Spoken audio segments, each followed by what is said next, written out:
سبحانك لا علم لنا إلا ما علمتنا إنك أنت العليم الحكيم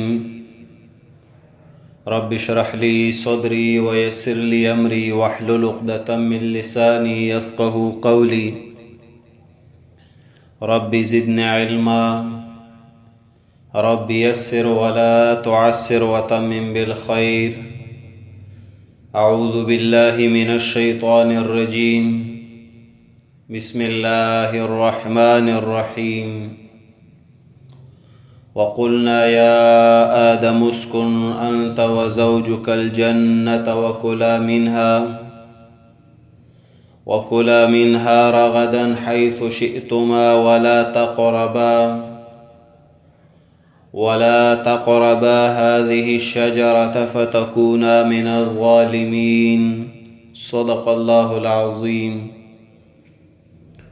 سورة البقرة مقصد بیان د سرور مسائلو: اثبات التوحید، اثبات الرسالت، جهاد و انفاق فی سبیل اللہ تعالی.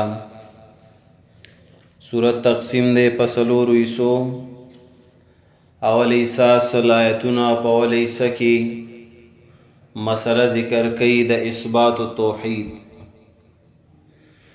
اول ایسا درے ابواب دی باب اول شل آیتنا پا باب اول کی بیان دا غدر وڈلو کئی کم چی فاتحہ کی ذکرو اجمالاً دلتا مفصل ذکر کئی. باب دوم دا آیت یوشتمنا تر یو کم سلو اختپوری پدی کی اغاصل مسئلہ اثبات التوحید بالادلت العقلیہ ذکر کئی. نعم اربع شروع شوی دی. پائی کی دریم نعمت دے چا اللہ فرمائی قلنا للملائکۃ اسجدوا لآدم، ملائکو تمونگوے سجدو کئی پترف دا آدم. نو سجدو کڑا فرختو پدی سرد آدم عظمت ثابت شو پا تمام مخلوقاتو. نو اللہ فرمائی چستاسو نکی یعنی تاسو می معزز کری پا تمام مخلوقاتو. کیف تکفرون باللہ، سنگا تاسو دا اللہ دا یووالی نا انکار کوئی. یا اور پسی آیت کی نور اکرام دا آدم علیہ السلام ذکر شو. وقلنا یا آدم اسکن انت وزوجک الجنہ، او میوے آدم اسے گتو بی بستا پا جنت کی مسکن دا غیما جنتو گرزولو. دا نور تعظیم تکریم دا آدم. وکلا منہا رغدن حیث شئتما، دا بل اکرام دا آدم علیہ السلام. او دا میموی چه خوری سم رستاسو خوخی دا کم زینم خوخی التا خوری. نو دی سرا اکرام دا آدم علیہ السلام دا غا شان ثابتی دو. تردی زیزم بیان شویو ولا تقربا هذه الشجرة فتکونا من الظالمین. دا دی بیان پاتیو.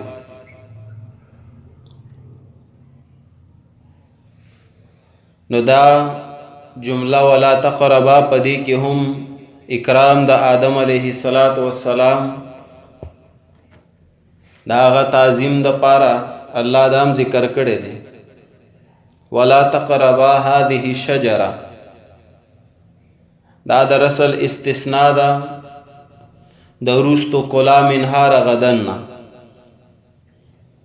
اللہ پاکو فرمائل خورید دی جنتنا خفراخا حیث شئتما، کم زائن چستاسو خوخی.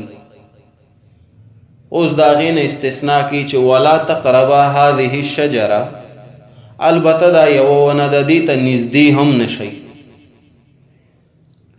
نو دا استثناء شو دا رستو کلا منها رغدن.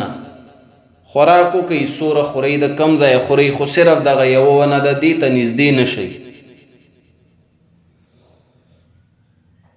بلا خبرہ دا هم نعمت شپ آدم علیہ السلام او دا غپ اولاد باندی. چا اللہ ورطو فرمائل ستاسو خیر ستاسو فائدہ پا دی کدا چل لا تقربا هذه الشجرہ دیونی تا نزدین شدی کہ ستاسو فائدہ دا ستاسو خیر دے. نو گویا کہ دام اکرامو دا آدم علیہ السلام چی دو نقصان اللہ پاک آغا بچ کولو. ولا تقربا اوس نهی دا پدې کې مخکې اوامر اسکن اوسېږه انت تو زوجک الجنه او بیبیستا دا دو اوامر دا یو امر دویم امر وکلا منها رغدا حيث شئتما خوراکم کوي کم ځای نه چې ستاسو سوره خوښي کوي خوراک. نو اوس پایت کې نهی هم دا دو اشیاء ورته ذکر کا چې اوسېږه یو خوري یو سیزی منع کا دیونی ته نږدې نشي او انجام ورته ذکر کا فتکونا من الظالمین دا انجام شه که بالفرض تاسو دیونی ته نږدې شوي انجام به مسوي من الظالمین شی به تاسو من الظالمین د کمی کوونکو نه. الله منع کو ولا تقربا او منځدې کېږئ. تقربا دا نه وایي چې ولا تاکلوا مخورئ نه دا ورته نه وایي چې مخورئ هذه شجره یا من هذه شجره د دې ونې نه دا ورته نه وایي چې د دې ونې نه مخورئ نه الله وایي چې نږدې قدرې ورته نشئ نږدې لاړ نشئ. دې ته وایي منع د اسبابو. قرآن کریم چې کله هم منع کوي نو هغه د اسبابو نه منع کوي چې خوراک کول خو لري خبره نږدې قدرې ورته نشي نږدې. او دا صرف دلته نه ډیرو مقاماتو کې الله پاک دا ذکر کړی دي لکه دی سورة البقره یو سلو اتیایم کې براشي یو سلو اتیا 187 نمبر آیت ولا تباشروهن وانتم عاکفون فی المساجد تلک حدود الله یعنی تاسو دی خود سره منځدې کېږي په داسې حال کې چې تاسو په اعتکاف کوونکي د الله په مساجدو کې.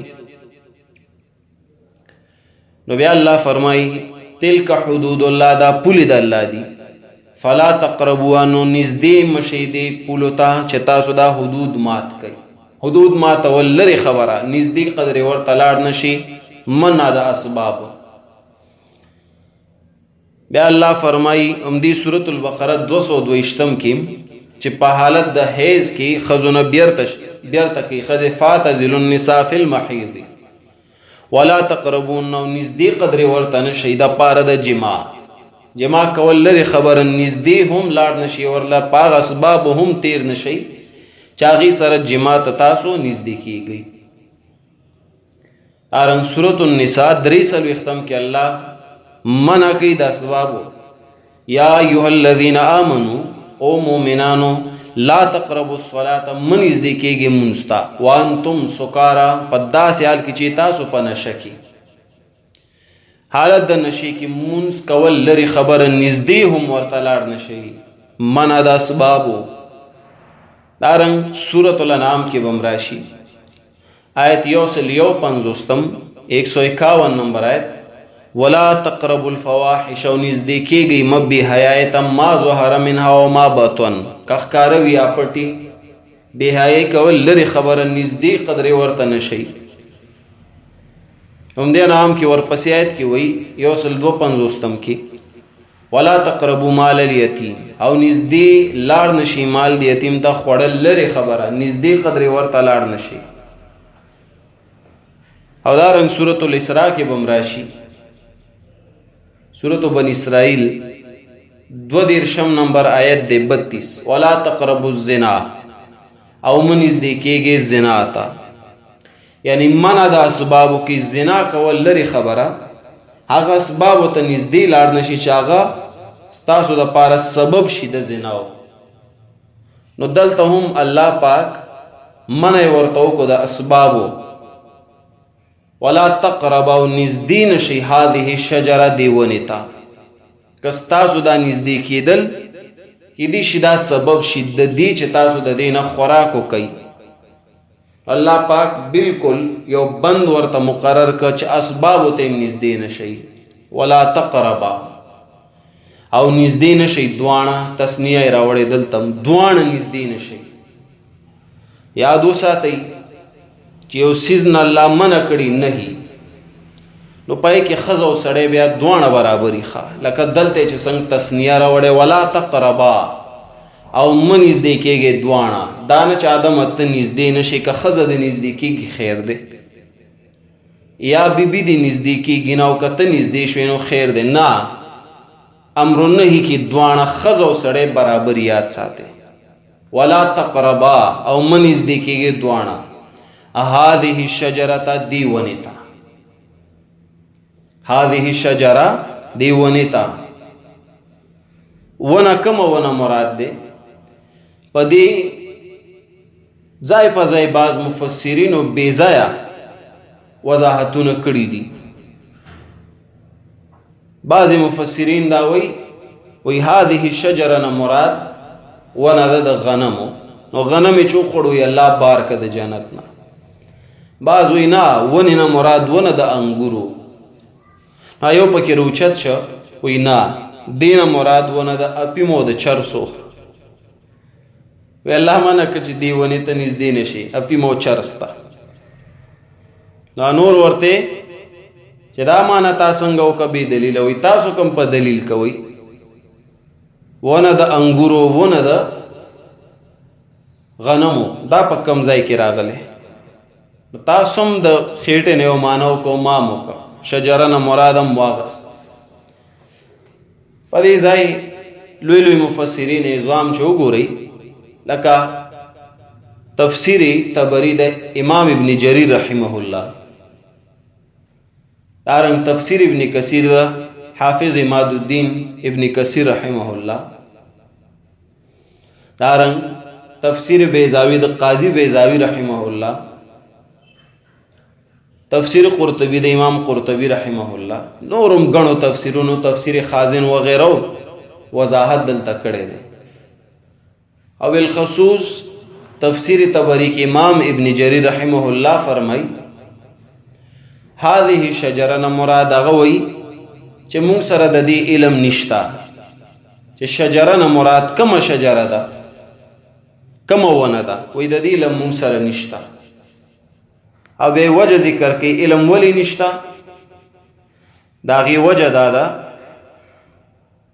دا تاسو چې کله کال باندې راځئ که نه، کوشش کوئ خپل دا مایک بندوئ. د بعضو ملګرو مایک کولاوي، هغې ته آواز بیا د نورو ملګرو ته ځي، هغې بیا پوهېږي نه. ښه، خپل مایک ته ډېر خیال کوئ، مایک بند ساتئ. که نه پوهېږي زه دلته نه بندوم، تاسو یې بیرته کولاو کوئ، الټه چلیږئ. نو تفسیر طبری کې امام ابن جریر رحمه الله هغه وایي شجره نه مراد څه شی دی؟ وایي مونږ ته پته نشته، د دې علم مونږ سره نشته. ولې؟ وایي چېرته قرآن کې دا نه دی ذکر شوی، مرفوع حدیثو کې نشته چې شجره نه مراد کومه شجره ده. نو چې هر کله قرآن او حدیث کې نشته، نو یاد وساتئ د دې علم که ته اوس حاصلم کې تاله فایده نه درکوي، بې فایدې شه. نو ته ګرځه ورپسې، که ته ورته د پیمو ونه ده یا د چرسو ونه ده یا د انګورو او غنمو، الله خو چېرته نه دي ویلي، ته ګرځه ورپسې، تاله به څه فایده درکړي؟ هېڅ فایده نه. نو زمونږ د مفسرینو بعضو کار څه دی؟ د مولیانو بې فایدې تفسیر کول. چېرته چې وضاحت ضرورت وي هلته نه کوي، او چېرته چې وضاحت ضرورت نه وي هلته بیا داسې پړپړي لیکي. که دې ځای کې شجره باندې ښه وضاحت وکړي، بیا مخې ته فتکون من الظالمین چې راشي نو دلته چوس شي. ظالمین معنی بیا کوي د ظالمانو نه، معاذ الله پیغمبر ظالم دی. دلته وضاحت پکار دی، دی په شجره کې ونښلي. الله فرمایي ولا تقربا هذه الشجره، او مه نږدې کېږئ دواړه هذه الشجره، دې ونې ته. کومه ونه وه؟ ابن کثیر هم وایي ابهم، مبهم پرېږدم، ما ابهمه الله، هغه شی چې الله مبهم پرېښی دی. کوم شی چې الله مبهم پرېږدي ذکر نه کړي، تیم مبهم پرېږده. الله هر کله چې نه دی ذکر کړی، ته به د کوم ځای نه راوړي؟ ته دومره لوی عالم یې. نو که ونې ته نږدې شوي قصدن فتکونا، نو شی به من الظالمین. یو معنی د عامو علما او عامو مفسرینو دا ملی کوي چې هغې معنی کوي او منیز دیکھے دی ونی تا فتکونا من الظالمین، نو شیبا دوانا من الظالمین دا ظالمانونا، شیبا من الظالمین دا ظالمانونا. آدم علیہ السلام سوکو سوال تیو کوئی پیغمبر، آیا پیغمبر ظالم کیدی شي؟ همدې سورة البقره کې لږ وګورئ، آیت نمبر دی 140. الله پاک فرمایي زه پیغمبر چرې هم هغه تن نه جوړوم چې هغه ظالم وي. لږ وګورئ سورة البقره 2 نمبر سورت آیت 140. وَإِذِ ابْتَلَىٰ إِبْرَاهِيمَ رَبُّهُ بِكَلِمَاتٍ فَأَتَمَّهُنَّ قَالَ إِنِّي جَاعِلُكَ لِلنَّاسِ إِمَامًا قَالَ وَمِن ذُرِّيَّتِي. الله ته فریاد کوي، الله ته وایي، الله ورته وویل إِنِّي جَاعِلُكَ لِلنَّاسِ إِمَامًا، زه تا پیشوا ګرځوم خلکو له. قال ابراهیم علیه السلام ومن ذریتی، او زما د بچو نه هم پیشوا وګرځو. قالو وی الله لا ینال عهد الظالمین، نه رسیږي واده زما ظالمانو ته، چې څوک ظالم وي هغه نه پیشوا کوم نه امام کوم. نو پیغمبر به څه جوړ کړي؟ نو دلته نه خو ثابته شوه چې پیغمبر سره ظالم کیدی نشي.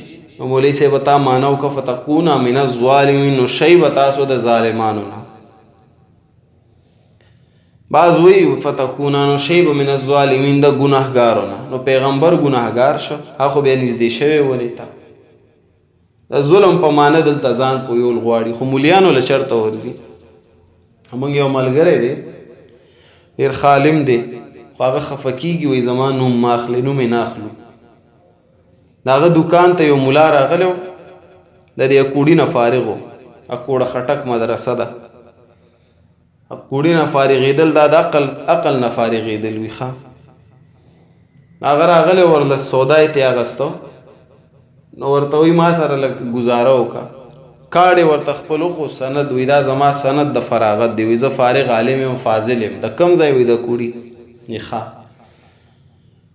دا ورته وایي یو آیت پوښتنه درنه وکړم جواب به راکړې. وایي دا آیت یې ورته ووایي، وایي د دې څه معنی ده؟ ولا تقرب هذه الشجرة فتكونا من الظالمین. هغه ورته وایي د نر بچی او مه نږدې کېږي دواړه دې ونې ته، نو شی به د ظالمانو نه. ورته وایي ښه پیغمبر ظالم کیدی شي، نو بس بیا سړی هینګ شو. قسم قرآن کوي یاره ما قرآن درس نه دی کړی که نه، ته پوه شه په خبره ما درسونه نه دي کړي. هغه غریب ورته همدا وایي چې په دې اتو کالو کې چې ستا فراغت کېده تا پکې څه شی ویلو چې قرآن تاله نه درځي؟ دا مونږ نه دی ویلي، دا حال دی د مدارسو. ښه قرآن پکې نشته، نور هر یو علم به پکې ملاویږي، صرف به وي، نحوه به وي، منطق، فلسفه، هر ګند بلا. چې نشته پکې قرآن نشته. دا ټول ګند خور شوی ده. نظام الدین صاحب نه الله دې بس څه به وایي ورته بخښنه وکړي. نو نن 200 کاله مخکې نصاب مقرر کړو، دا د لکھنؤ د هندوستان 200 کاله وړاندې تقریبا د نصاب مقرر کړ د مدارسو دپاره چې دا نصاب به پړاوي اوله دویمه دریمه او اتمې درجې پورې. په هغې کې ټول کتابونه واچو، د فقه ځان له د منطق او فلسفه او صرف نحو او نورو کتابونه هم، او په آخري درجه کې 2 تفسیرونه واچو، یو تفسیر جلالین او بل بیضاوي. نو د تفسیر بیضاوي په باره کې د دې مولیانو یو لوی عالم دی، د دې دیګبندیان چې ځان ته وایي د کراچۍ، هغه په خپله ما د الفاظ د هغه اورېدلي دي، خولې نه ډېر بد دی زه نشم ویلی. هغه وایي تفسیر بیضاوي دوره ګران عبارتونه لیکلي دي چې وایي هغه لوستل وایي ځان بالکل ختمول دي. وایي هغه څوک نشي لوستی. وایي هر چا کې زور نه وي، هغه ډېر بد الفاظ استعمالي، زه نه ویم. وایي هر چا کې زور نه وي چې هغه تفسیر بیضاوي ولولي. وایي عبارتونه یې ګران دي. نو بیضاوي خو ته پاتې شه، نو کم تفسیر ورته پاتې شو؟ اوس ګورې هر یو مدرسه کې جلالین شریفین ورته پړوي. جلالین شریف، جلالین ما ځای په ځای تاسو ته ذکر کړی د ګند نه ډک دی. نو چې داسې تفسیر دی ولولي او د مدرسې نه وځي، نو کم داسې یو پاغونده او صفا مولا به درته روځي، هغه ګندونو نه ډک مولا به درله روځي، او بیا به همدا معنی کوي فتکونا من الظالمین، شی به د ظالمانو نه. مولوي صاحبه دلته ظالم معنی څه ده؟ په دې ځان پوه که عرضي کې د ظلم یو معنی نه ده. ځکه ته دې پوښتنه وکړه چې ظلم څه ته وایي، څه معنی دي؟ وایي ظلم وایي نقصان ته هم وایي، ظلم زیادت ته هم وایي. نقص ته چې وایي نو نقص معنی څه ده؟ کمی.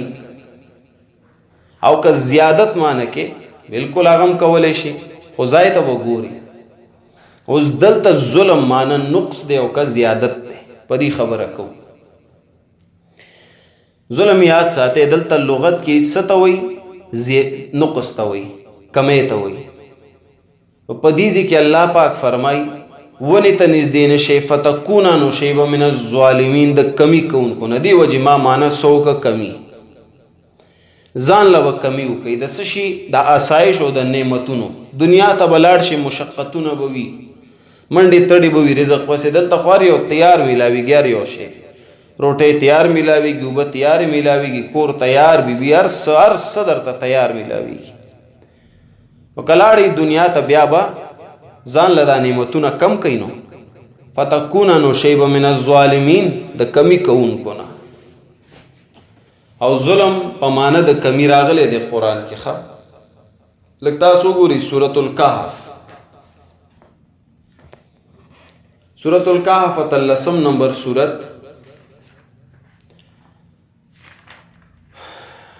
آیت نمبر دی 33. دیو دو باغونو ذکر دی، دو طرفه باغ دی. کلتا الجنتین، او دا دو طرفه باغ. آتت کلا، ورکول بے میوی خپلی. سورة الکهف 13 سورت 33 آیت 33 نمبر آیت. او دو طرفه باغ ورکول بے میوی خپلی. ولم تظلم منه شیئا، او کمی بے نکولو د دی میونس شی. دلته ظلم معنی د کمی، او کته معنی کې ولم تظلم منه شیئا، او زیاته بنو کولو د دی میونس شی. نو زیادت څه معنی؟ ظلم څه معنی؟ باغ ظلم کوي. یا ته معنی کې ولم تظلم منه شیئا، او ګناه بنو کول د دی میونس شی. دا څه معنی شو؟ ګډه وډه معنی دی وکړه. ظلم دلته په معنی د نقص دی. دو طرفه باغ میوې به ورکولی، خو میوو کې به کمی نو کو، پوره به ورکو. دلته ظلم په معنی د څه؟ په معنی د کمی. دارنګ لږ سورة فاطر وګورئ. سورة الفاطر ظلم په معنی د کمی. 15 سورت، 15 سورت او آیت نمبر دی 22. 15 سورت آیت 22، 32 نمبر آیت.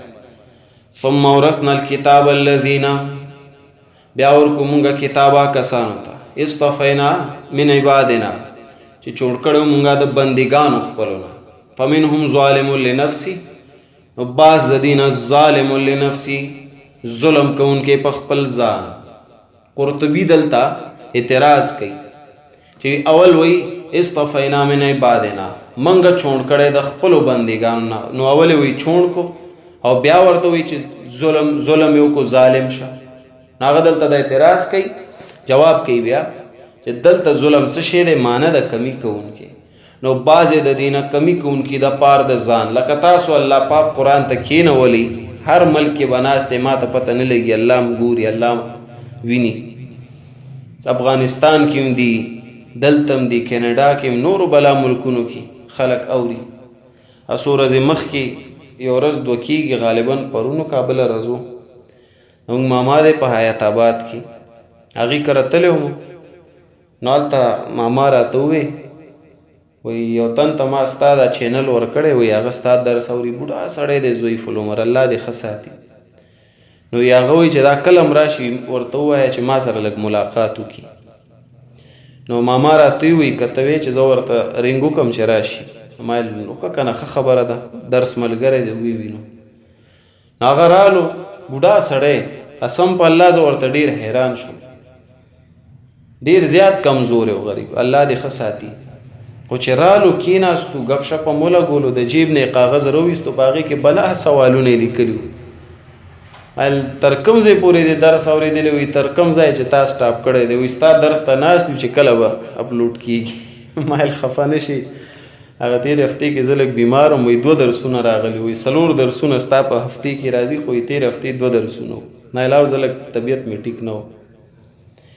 ما ته کاغذ راوویستو بلا سوالات یې پکې لیکلي وو ځای په ځای چې کوم درسونه مونږ کړي دي هغې کې بعض ځایونه داسې وو چې مونږ الفاظ وایو خو هغه پوهېږي نه د افغانستان دي ډېر ښه خلک دي وایي په دې ټکو ما پوهې که د دې څه مطلبونه دي او بقایا بیا دا یې راته ووې وایي قرآن کې زما ډېر اشکالاتو خپله ډېر تکړه سړی دی د قرآن ترجمه لیکي په مختلفو ژبو کې ما خو په فارسی کې او په پښتو کې غالبا انګلیش کې مس لګیا دی لیکي ترجمه ډېر خدمت کوي وایي ډېر اشکالاتو زما وایي هغه الله پاک حل کړ خبره مې دې پورې کولو مونږ خبر هم نه یو کوم ځي ته الله تعالی قرآن کریم درسونه ورسو نو بعضې پکې اوس داسې شو درس ته به ناستو داسې شو چې هغې ځان لږ کمی وکړو کېناستل خو یې زده یې نه که صحیح او بعضې پکې درمیانه شو زده یې که بل ته یې ونښو منهم مقتصد او بعضې پکې مخکې تلونکي دي زده کوي او نورو خلکو ته لګیا دی رسۍ ځای په ځای نو دې خلکو لافرین دی شاباسي ده نو ظلم دلته په کومه معنه ده کمی قرآن په خپل هم کوي نو اوس معنی حل شو اعتراض ختم فتکونا نو شیبا من الظالمین د کمی کوونکو نه ځان له باسایش او نعمتونه کم کوي او د دې ښه وضاحت ښه تفصیل لږ وګورئ سورة طه بیا به هم راشي خو سې وګورئ سورة طه سورت نمبر دے شلم سورت طه شلم نمبر سورت آیت یوصل پنزلسم نوور 115 نمبر ولقد عهدنا الى آدم او په تحقیق سره حکم کړو مونږ آدم ته من قبل مخکې نو ګوري حکم می ورته کړو چې دی ونې ته نږدې نشي اوس ګور الله دلته خپله د هغه د جانبه عذرونه ذکر کوي دی خو د آدم علیه السلام نه ظالم جوړی که نه دی خو ورته د ګناه نسبت کوي اخو زما پلارو زه د هغه بچی یم ستاسو پلار دی تاسو یې بچي زمونږ د شیوخو پلار هغې بچیو موږ به د خپل پلار دفاع کوو هغه به یو ډېر کمینه انساني چې خپل پلار پسې بد وایي ښه موږ به د خپل پلار دفاع کوو ځای په ځای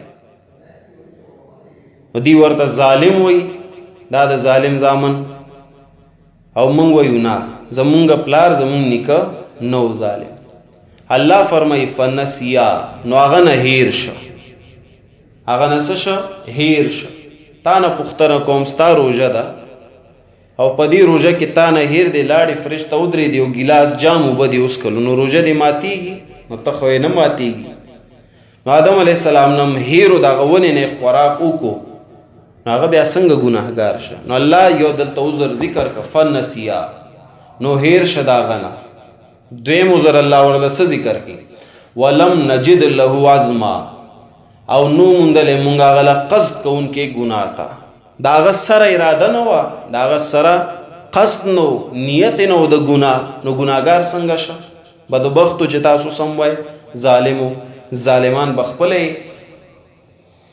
همدا ځای مه پرېږدي سورت طه لږ سورت الاحزاب راوړه بیرته یو آیت دی دا مسله لږ نور هم واضحه شي چونکې زمونږ د پلار زمونږ د نیکه خبره راله نو کمپرومایز هیڅ چا سره هم کمپرومایز نشته که مفسر لیکلي که مولا لیکلي که مفتی لیکلي والله که یو هم پاتې شي رانه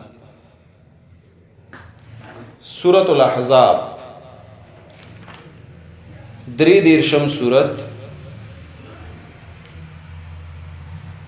آیت نمبر دے 5 لگو گوری چلتا اللہ پاک سے فرمائی عدوهم لآبائم هو اقسط عند اللہ رابلی دی لکانو لا پنون دا پلاران اخپلو دا دا انصاف خبر دا پنیس دا اللہ دا پلار نوم بنا بدلے خلق اوس کارډونه جوړ کو پاغي کې د پلار نمونه بدل کدا ته قران او د شریعت خلاف لاړی پلار نوم بچره نه بدلې فإلم تعلموا آباءهم نو کچره تاسو نه پیژنې پلاران د دوی نورونه دي تاسو په دین کې و موالیکم او دوستان تاسو بیا الله سوی وليس علیکم جناح او نشته پتا سو باندې ګناه فيما اخطأتم به پس او دا چې خطا شوي تاسو پاغي سره ګوره یو تن چې خطا شي الله وی لیس علیکم جناح گناه در باندې نشته گناه وکلوي ولکن ما تعمدت قلوبکم او لیکن شته دی ګناه هغې کې چې قصد کړی زړونو ستاسو زړونو قصد اراده کړي نو اله به ګناه شمیرلی کېږي ګنې ګناه نشته پتا چې تا نه خطایي وشي نو زما آدم بابا نه زما د پلار نه هیره راغلی فنسیا ولم نجد له عزما نو ګناهګار څنګه شه ظالم څنګه شه بدبخته نو بیا الله فرمای وَإِذْ قُلْنَا لِلْمَلَائِكَةِ اسْجُدُوا لِآدَمَ فَسَجَدُوا إِلَّا إِبْلِيسَ أَبَى انکار وکړ ابلیس نو فقلنا وی مونږ یا آدم و آدم ان هذا عدو لك دا ابلیس دشمن دی ستا او د بیبي ستا نو دې نه باسي تاسو دواړو لره من الجنت د جنت نه ګوره الله ورته وی جنت نه مو نه باسي جنت نه که اوتي نو ګوره اوس مونږ ته مانه د ظلم سو که کمی نعمتونه آسایش راحت بزان لکم کی نو الله اوس دلته څه فرمایي نو امو نه باسي د جنت نه ولي فتشقا نو تنگ بشي په دنیا کې دنیا ژوند کې خوي مشقت بیا وی ان لك الا تجوع فيها ولا تارا یقینا تعالی انداد چې نوږي کېږي په دې جنت کې خو لوګه نشته سره پتا لوګه ناراضي الته به لوګه وي دنیا کې ولا تارا نو به بربندېږي جنت کې خو بربندېدل نشته الته وزان له د جامو بندوبست کې دلته خو تیاری جامې دي وانک لا تظمأ فيها او یقینا ته نه به تږی کېږي په دې جنت کې تند نشته الته به اوبه ځان له کوی به کنې اوبو پسې وځي راځي تنګ بشي ولا تضحا او نه به دې ګرمي کېږي جنت کې ګرمي نشته الته به په نور کې کار روزګار کې فوسوس الیه الشیطان وسوسه ستوي اذا تکلم کلاما خفیا نصفی معنی کې تفسیر مدارک والا کله چې خبر وشي خبره پټه نو وسوسه غرزو دی ته شیطان څنګه وسوسه غرزولو یاد ساتي دا پټه خبره د دلری نه شیطان الله دا طاقت ورکړي غرزول شي لکه یو تن په امریکا کې ناس دی اوس په دی وخت کې به تور مثال یا افغانستان کې ناس دی نو هغه وسوسه کولی شي په دې ګروپ کې یو میسیجو کې د کم ځینه راولېږي میسیج خبره دا یو مثال دی صرف نو شیطان الله دا طاقت ورکړي چې تا نه ډیر لري به ولاړي خو هغه به خپله خبره تا ته رسوي نو شیطان خو د جنت نه بهر شوی نو وسوسه یې وغورځو د آدم علیه السلام ته او وی یا آدم هل ادلک علی شجرة الخلد آیا وښایم تا ته یو ونه د همیشګیرۍ و ملک لا یبلا او بادشاهي چې نه به زړېږي نو هغه ونې ورته خو چې دقه ونه ده دا وخوره همیشه به په جنت کې آدم علیه السلام نه هیرو چې دا هغه ونه ده ښه ځکه الله پاک وفرمیل فنسیا د هغه نه هغه ونه هیرو چې دا هغه ونه ده نو بیا آدم علیه السلام څنګه ګناهګار شو نو اوس د یو تن د ګناه نسبت ورته وکړي د ظلم دارنګ یو بل صورت یاد ساتئ اوس نه وګورئ چې مسله درته مخې ته صفایي ځکه دا دعا اکثر خلک وایي او د دې دعا معنا بیا ډېره غلطه وکړي د دې په معنا ځان پوه کوي سورة الانبیاء وګورئ 21 سورت دی 21 نمبر سورت آیت نمبر دی 87 نمبر آیت د یونس علیہ السلام واقع د وظنون او یاد کمی والا اذ ذهب مغاضبا کله چې لاړو غصه کوونکې په قوم د پاره د رضا د الله خپل قوم نه لړ چې دی مسله نه مني ګمان دا و چې الله به په دې رضا شي فظنن ګمان کو الله نقدر علیه چې تنګي برانه ولومونګه په د باندې د مې په خېټه کې فنادا فی الظلمات د مې په خېټه کې فریاد کو پتیارو کې څه فریاد کو الله اله الا انت سبحانك نشتا جت سر کول والا مگر ته یا الله پاکی د تعالی انی کنت من الظالمین یقینا زو من الظالمین دلته و معنا نه کې چې د ظالمانو نه معنا صدا کمی زوم د کمی کوونکو نه ما ځان لا سایش ما ځان لا راحت او نعمت کم کزوس په مصیبت کې گرفتار نو بیا الله مخکې فرمای فاستجبنا له قبولتیا مو کو داغه ونجیناه من الغم هغه مې د غم نه آزاد کړ د غم نه دا نه چې د ظلم د ګنا نه د غم نه مې آزاد کړ دا په یو غم راغله نو ظلم الته هم مانس ده کمی دې ځکه د ظلم مانس شو کمی نو ظلم معنی د نقص ځان له به نقصان وکړي. نقصان څه شی دی؟ د جنت راحت، د جنت تیار خوراکونه، تیار کورونه، سکاک، بیبي، او بغیر منډو تړو، بغیر کسب و کار، هر سیز خوړل، باغاتو کې ګرځېدل، دا به ځان له کم کی. او ماغسې وشو. شیطان دوکه که لږ تاسو وګورئ مخکې سورة الاعراف، بلا سورتونه دي ښه، خو مونږ سره وخت نه وي چې مونږ پکې درس ډېر تفصیلي کړو. سورة الاعراف 1 نمبر سورت وګورئ چې مسله نورم واضحه شي درته. آیت نمبر دی 21.